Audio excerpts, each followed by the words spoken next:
ki khubor ka Batisi TV lawan Rashapi da ka Orange Nissan Lumso po near Fire Brigade Shillong. Admissions are open at BDW International School. Enroll now.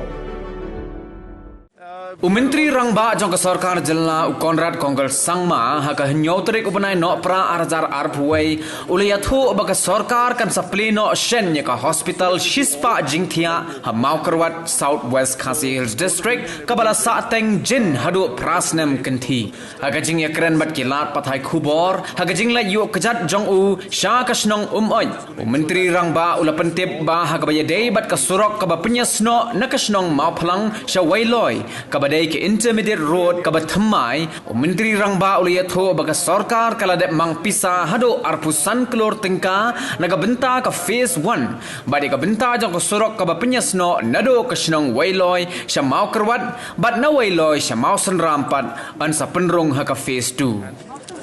We are almost in the process of sanctioning the post. So as soon as that is done, I think it's almost through. I don't know the exact status of it, but as soon as we do all of that, we would like to open it and make it functional. So though the building and everything is ready, the Honorable MLA, who's also Minister, has said that we need to ensure that not just inauguration, it should be operational itself also. So we're just going to ensure that as soon as all the paperwork for all the sanctioned posts are also done, so we'll inaugurate and operationalize at the same time. Okay, we'll do it at the earliest.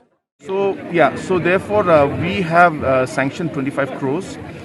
New road, it will be intermediate road up to Veloy in the first phase, and so from Moplang to Veloy will be first, and then after that in the second phase we will take up the remaining part from Veloy to Mokurwat and Veloy to Moksingam. So the first phase is 25 crores for Moplang to Veloy, which has been sanctioned. I hope that maybe in a month's time the tender will be out.